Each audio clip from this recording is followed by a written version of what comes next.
What's up, Rockstars? Welcome to a postmortem on Elden Ring, the board game. We're going to be discussing where it's at, what its potential was, what maybe they did right, what maybe they did wrong, what we can learn from it, and more right now.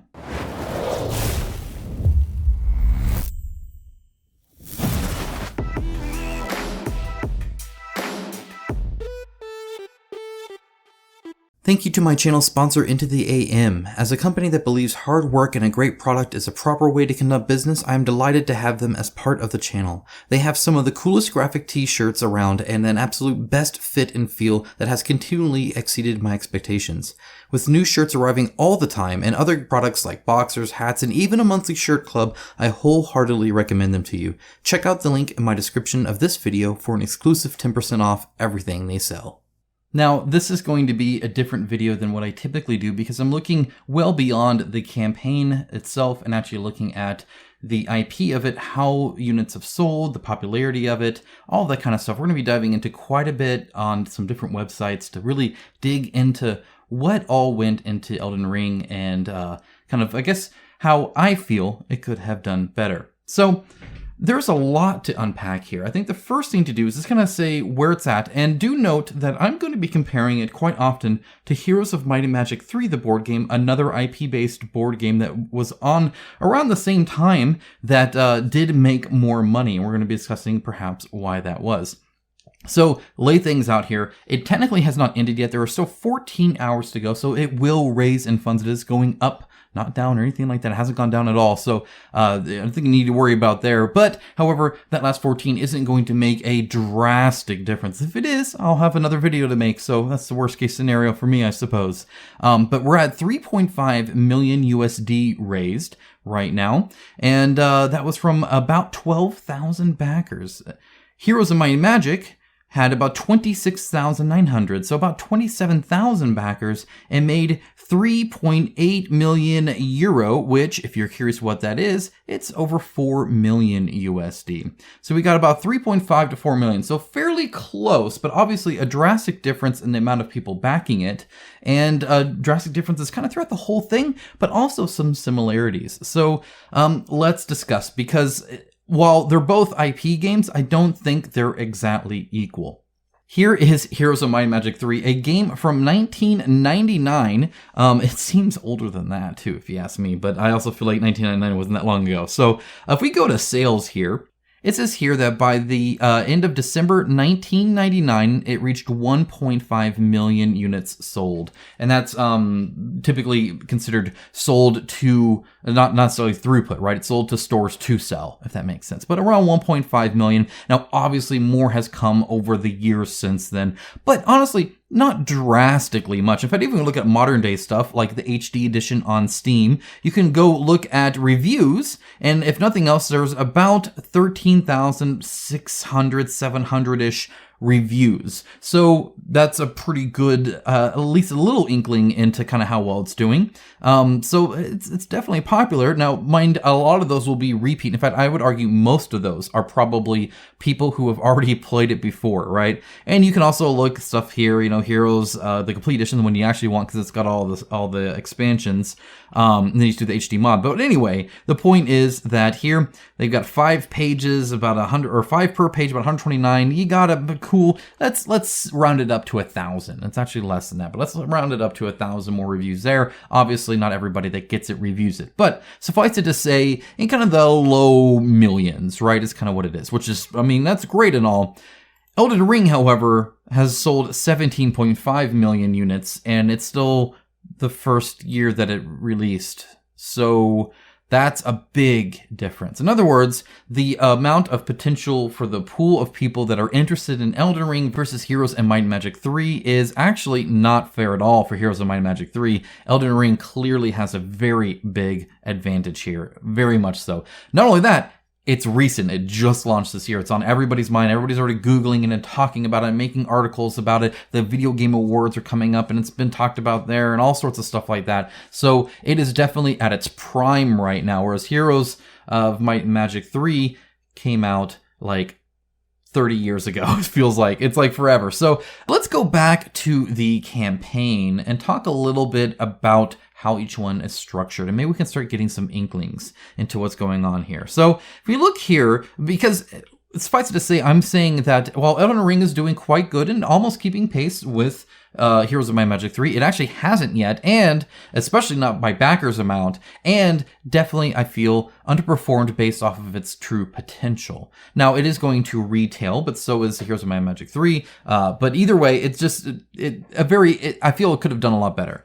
If you look at the kind of way it's structured, it has an entry pledge, which is kind of interesting, about $92, so about $100 for an entry pledge, and you don't get this. So this is the first thing they show you. I'll talk about that later. You get the Weeping Peninsula, kind of a side game. For the core pledge, you get $187 is kind of your entry point there, and then your all-in was $446, and all that was available right up front. So that was all there right up front. If you see the distribution, 367 backers did the all-in versus 2,900 core pledge. So almost 3,000 core and a little bit over 6,000 in all-in pledge. We'll say about 40% backed in the core and about 60% backed compared of the two in the all-in. There's going to be a few stragglers there in the Weeping, and then of course there's obviously all the $1 as well. If you go to Heroes of Might and Magic 3, you have a dedicated $1 pledge, and which 5,600 people used, which is a lot. Okay, then 820 for your basic, which was about 75. At that low, it's about 78 USD, something like that. Where it's pretty equal. It adds up over time, which is why the millions adds up, right? But the basic pledge about 75, 820, not very much. And then you have the Azure pledge, about 120-ish, about 130-ish. That's 901. And then you have the Grail pledge at 169, so about $80 USD, which is pretty much equivalent to their 152. It's actually about the same. That's 187. It's pretty close to about the same amount of money. 14,089. And then they have a collector's pledge where they add a little bit of like posters and stuff like that, and that gets another cool 5,300. But 14,000 compared to 900, or even if you add in the 820, is a much larger percentage of high level backers, and there's people backing at a larger between not and doing that, right? There's a clear distinctive push towards that. We're going to be discussing that as well. Let's look at how they start out. Now, Elden Ring, the first thing you see, obviously, is the video and all that kind of stuff, right? But you get the nice, hey, I recognize this is familiar to me, right? I've seen this before. And then you see the all-in pledge. Now, it doesn't show a price. In fact, by the time you're scrolling here, you're probably either here or here on accident, but you certainly, I doubt, have seen that. So you're seeing 75 next to that. And this stuff matters, by the way, guys. It really does. This is purposeful stuff. There's a reason they're showing you the all-in with no price first. That's the first thing you see. So that is now what you're associating with the game. When I think of Elden Ring, I think of that picture right there. It's a first thing I see of it. Okay, and it talks about how big it is and all this other kind of stuff, and then has a cool little graphic and stuff like that. And then it has a kind of a quick guide to Elden Ring, the board game, and kind of a synopsis, and then a why pledge now. So if you go to Heroes of Might and Magic 3, they have it a little bit structured differently just because it's ended and you don't have a video at the end, but this would normally be up, right? The starting is right here. So the first thing you see here, current stretch goals. Now, this wasn't day one, but it was pretty early on they started doing that. We'll talk about what happened after day one for both of them. And it just says, hey, here's all these stretch goals, and it shows a ton of stretch goals. Not only that, they're not even trying to make it look big. You get 4 of these, they show only 1. You get 5 of these, they only show 1. 5 of these, you see all this times 20, times 5, times 11, times 4, times 12. They're all over the place, right? So there's just a lot of stuff that they have, and then they have that age-old familiar, I recognize this, right? So a little bit different here, whereas this one doesn't have the stretch goals right up front like that. It has it all in, kind of interesting. And then it has a little bit about the game, right? Same as this, right? It's that same exact thing. It's because, and they do this stuff because it works, guys. This is proven, this is how you structure campaigns. So if you're thinking about launching a Kickstarter campaign, you might want to pay attention to stuff like this because it's very important. They have a language thing here, which is kind of interesting, and there's not really one here, and that's because there's not really a language thing here. So that is one thing, for sure. I know this does matter, and it adds up too. Then they have this first time on Kickstarter. If you click on that, it actually takes you to their website, if it will load for me, where it talks about what is Kickstarter Kickstarter, what are pledges, how does the stretch goals work, all that kind of stuff, and then a back to the project. That's super important as well that they thought of that. And I think that's very smart of them. Anytime you're using an IP from like a video game, they're going to have a lot of first-time backers. Darkest Dungeon did, all of these kind of companies experience first-time backers a little bit, but especially when you have an IP that reaches out, especially to something like video games or a adjacent kind of genre. So for a lot of people, this would be the first one, and so right up front, they have that there.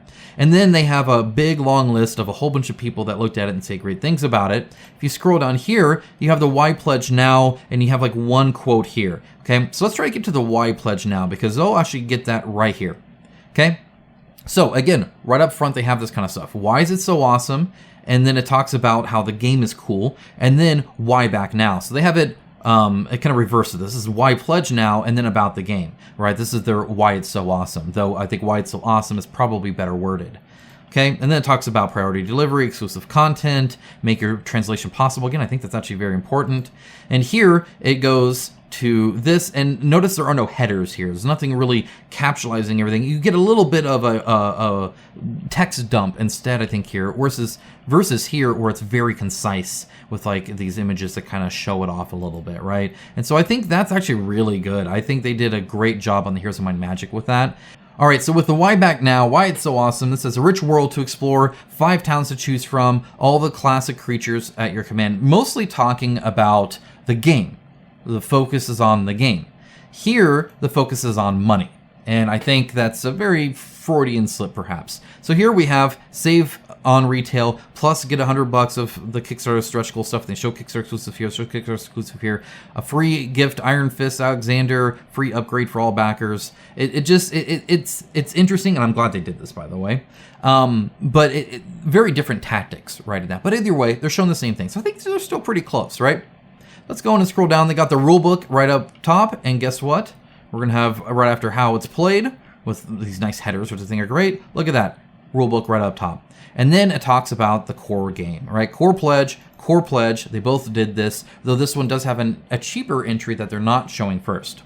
So even still now, you've kind of scrolled through, you saw the big picture, and now you're seeing the first price point here, besides the stuff that you're saving. So the first price point you see about $180, and it shows this. Now I think this actually shows off the content that it has fairly well, especially this right here. I think that really helps, though actually, I mean, you get a bajillion freaking cards in there. And then they have the exclusive daily unlocks that they kind of build out, and that obviously a little bit more lackluster than the other. Whereas here, you get the core game, and I don't think they show it off as well, actually. I think they do worse here. They have some great kind of, headers. They're really good at that, but it doesn't seem like as much, right? Because like 29 neutral cards, they show like 4, right? A small little stack, and then 2, 26, 20. So I don't think this, how it's spread out, and the items show quite as well as this. This just looks like a whole lot of freaking cards, right? So while it's nice to see the number of them, I don't think that shows it off as well. And then it separates and it shows tokens, and stuff like that. And then it has a little bit of a longer scroll, but I still think that showing it all compounded into this like this is a little bit more effective. I think SFG did a good job here on that. And then you go to the entry pledge on them, and then the all-in pledge. And interspersed, they have little blurbs here. And then, of course, you have kind of a show-off of the game. This is, I think, where it falls apart, because this is a very long scroll. All the images are very large here, and you kind of get lose a sense of, I think, what you're getting here. Especially like with the cards, they're just taking up a lot of space. It's just a little bit slower, and you have a long scroll on through all of these before you get to the next section. And as you can see, it's just kind of the same thing over and over again. These big pictures, I mean, they look nice, don't get me wrong, but it doesn't show the amount of stuff you're getting, I think, nearly as well. Everything's super spaced out, a lot of empty space that you're going to see between components and stuff. Almost the opposite of what they did before. And then stretch goals.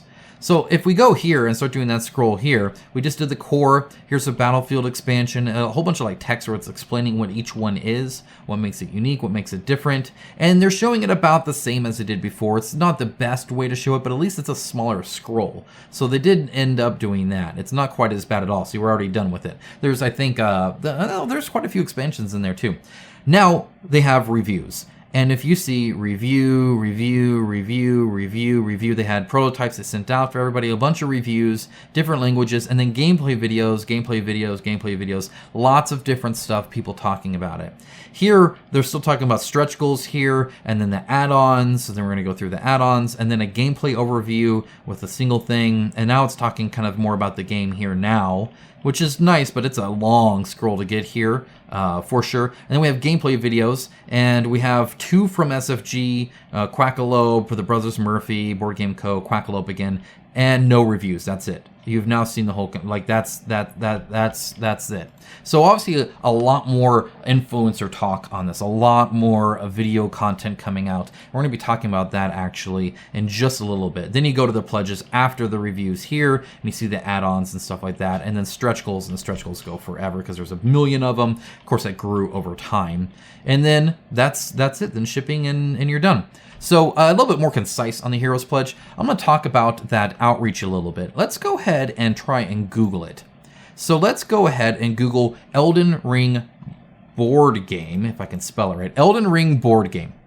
And what comes up? We got Kickstarter, we got Board Game Geek, we got Steamforge talking about it. But ideally, if you have a video game IP, especially the biggest video game of the year, and you guys can fight whether it's Ragnarok or this, but it's really, Elden Rings did very, very well. We'll put it that way. We got Dicebreaker, that is specifically to board games, but what about like video game coverings? Well, we do have Games Radar, and then we do have Games Hub. I've never even heard of Games Hub. So Games Radar is really the only one, and then it's just local stuff for me. So that's it, Games Radar, at least first page. Let's go ahead and do the same thing for Heroes of Might and Magic 3 board game. So it's literally just that, and then board game. I didn't put the there, but I'll show you how searches work anyway. Kickstarter, their website, Board Game Geek, great normal stuff. We have Rock, Paper, Shotgun, which is a very well-known site for sure. And then Archon Studio talking about that. But then we have PC Games Inc. We have PC Gamer. There's Dicebreaker again. We have some discussion on Twitter, and then that's it. So it's about a 3 or 4 to 1 when it comes to at least first page, the results that the Google algorithm shows me, at least, when it comes to video game website coverage of that. So I would say between that and between the reviews and the gameplay videos and for that, there was much more outreach for Heroes of Might and Magic 3. And this, I think, really proves a point that it's not just making the game and having them come to you. It's definitely putting the hustle in there to get the word out on your game. I believe it was also announced much earlier, and you can kind of see that here. So if you look at Heroes of Might and Magic 3 board game and the searches on there, this is the last 12 months. So for the past year, it's hovered anywhere from around, 40 to 100-ish, right? I think this one actually reaches 100 of times people Googled that. Now, that's not a very big search, right? But it's definitely there. What's interesting about this, by the way, if you want to go 5 years, is people have been asking about this since like the dawn of time. Since 2017, people are searching for this, which is hilarious. But I mean, you'd be amazed at what people search, because you can do the same for Elden Ring, and well before Elden Ring was a thing, people were searching for it, but very small. But as you can see, there's not actually a whole lot, and then a big uptick here, because this is really the entirety of the known Elden Ring board game. There were some people kind of curious about it, but really it's just right here, whereas this is much more spread out, if that makes sense. And it does kind of reach 100, but then, it's 33 here and 83 here, and then it's just like, nothing, right? So definitely a little bit more sustained, a little bit longer of an outreach time for them too. I remember covering both when they were announced, and Heroes of Might and Magic 3 was known quite a bit beforehand. Not a whole lot, but it was enough to keep the hype while still, providing time for more and more people to kind of notice, if that makes sense. So I thought that was kind of interesting as well. Okay, so that kind of explains the situation. Maybe they could have marketed it better. If you didn't know, Elden Ring, SFG had an event in Manchester where you could fly down there and kind of, wine and dine with them a little bit and get some exclusive gameplay videos. I think they were offering around 5 of those. So if you were one of the lucky ones to get it, then good for you. And then they wanted an exchange for that to, make some video content or some coverage on Instagram, stuff like that. But they weren't sending prototypes out like they did did either virtual ones like with Bard's Song or even like the ones I covered with Resident Evil. And I think honestly that did hurt them. I think that was a rather unfortunate situation for them. I think they would have done better getting more people to actually be able to have some meatier time with it, to actually create reviews. And then, of course, just the lead up to the game being a little bit longer as well, with consistent coverage as people work on those prototypes and kind of do unboxings and stuff like that you kind of naturally get from getting the game out there, if that makes sense. In fact, even having a small presence in Gen Con would have been nice, I think. But, it is what it is. Okay, so with that, all that being said, I think the other real big aspect here is structure. There's a little bit with the apprehension towards the different companies, but I'm not really going to get into that. It's very hard to qualify, I feel it is, or quantify, I should say, the impact that has, but I'm sure there is some. I think a lot of people view SFG as a very casual game maker, and I think Archon is kind of getting a little bit up there and a little bit more of a premium, I'll back it. A lot of that actually is based off their non-game stuff, interesting enough, but either way, just what you view each one, I think a lot of people just have a little bit more of more recent kind of meh history with SFG than Archon, though they both have their history of it. So again, hard to kind of qualify there. I'm not even gonna, or maybe quantify. I'm using those words either way. I'm not gonna go too far into that. But the structure is very different, and yet also similar, because a lot of people have made comment about how Elden Ring doesn't cover the whole game. Right? Elden Ring is just covering the Weeping Peninsula and Limegrave, and that's it. In other words, about a fourth of the map, if even that. Like, this is a very small part of Elden Ring.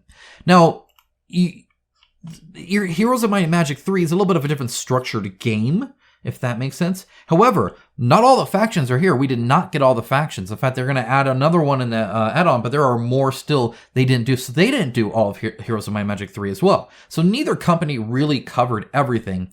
However, I think when it comes to the type of game it is, it hurt Elden Ring more. And there's some gross kind of, I don't know, the scope is weird on this. I understand wanting a small scope. I think it would have been smarter, in my opinion, to do the whole thing with every single area and having the, the main bosses that like the story bosses. There's like 160 plus bosses in Elden Ring, but a lot of them are like repeated and stuff like that. So the main kind of this, that, should have had Rainy in there, all that kind of stuff, right? You should have done all that, I think, and then been able, and just kept it really lean, and then flesh it out with side content and expansions and stuff like that. Kind of like what the later releases of Dark Souls did, if that makes sense.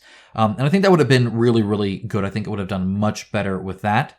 The other issue is even focusing only on Limegrave, you would think they would get it all, but they didn't. There's been questions about sniping lobsters because, gosh darn it.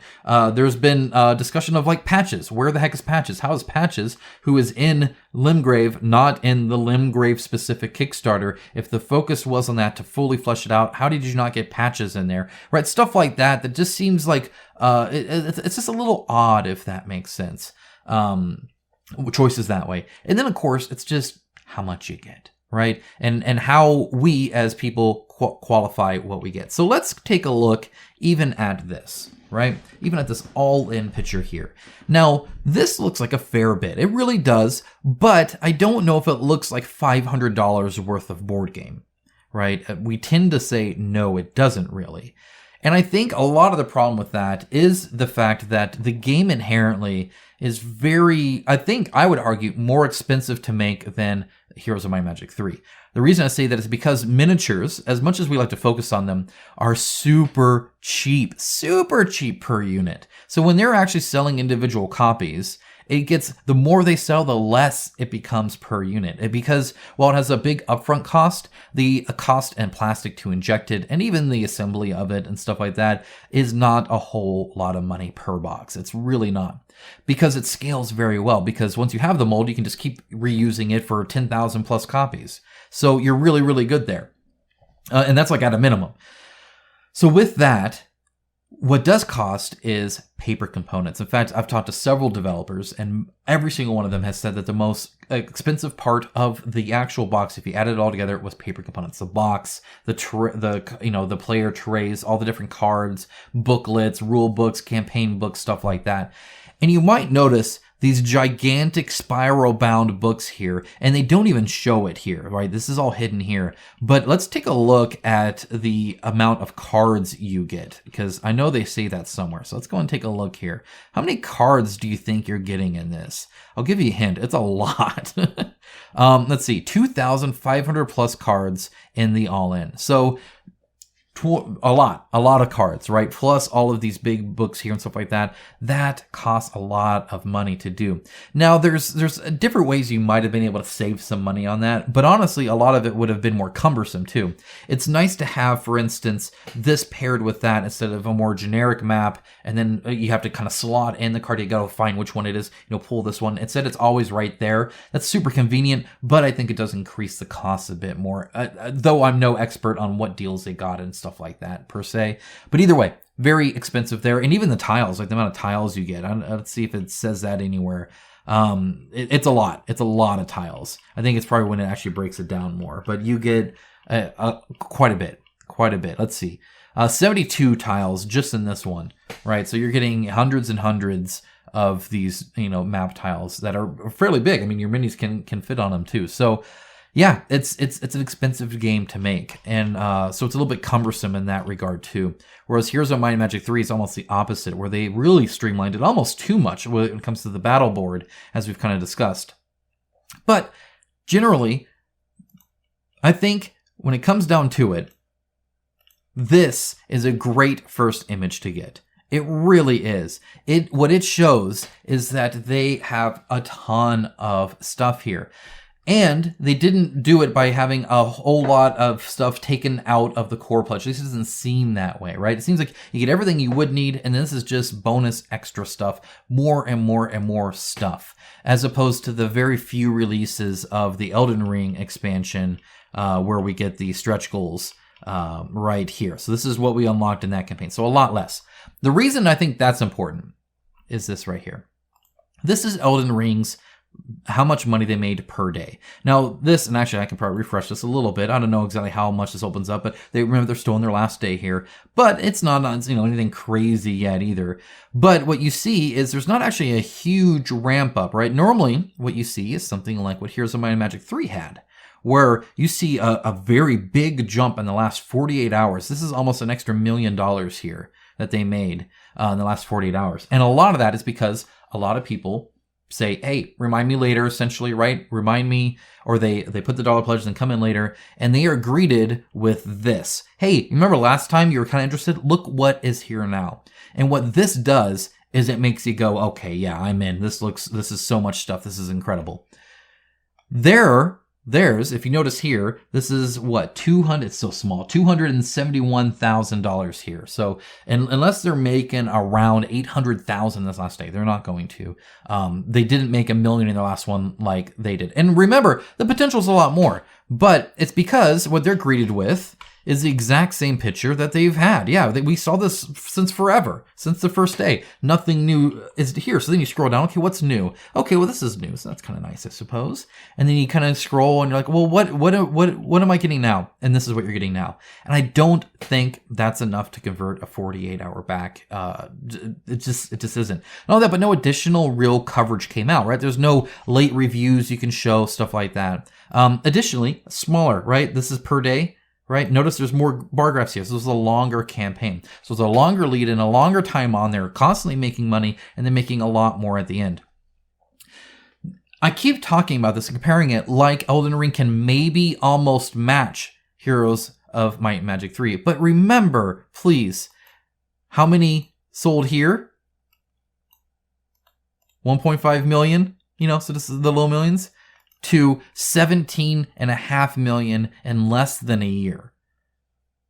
The potential here was huge, was massive.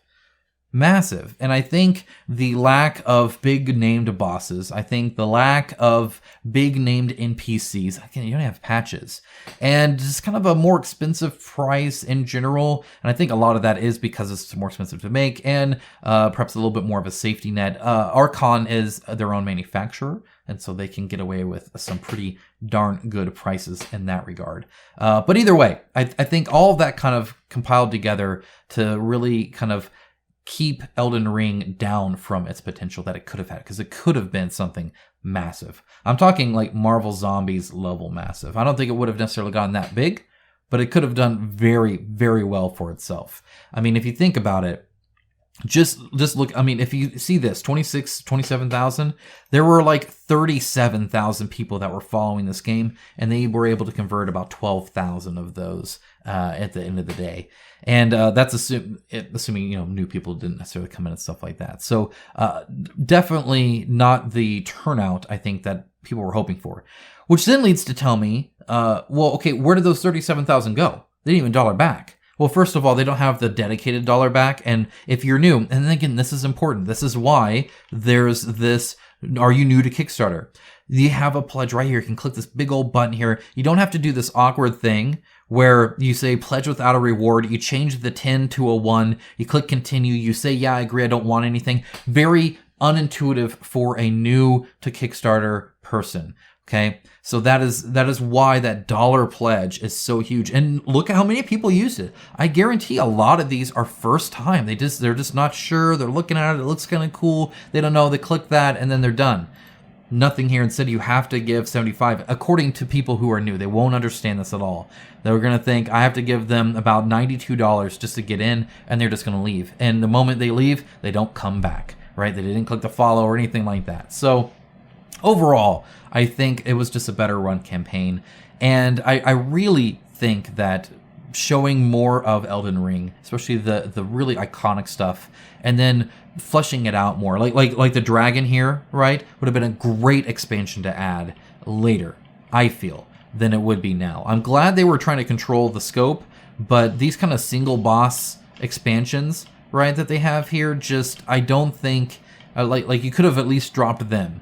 I think instead of doing this, having another of the rune bearers would have been better, my opinion. Also, it kind of misses. It doesn't really show the round table like at all, and so there's some weird glaring things. It's oddly put together, I feel. I understand the idea, but at the end of the day, I think it held it back. Between price, between outreach, between just general structure of the game, stretch goals, all that kind of stuff.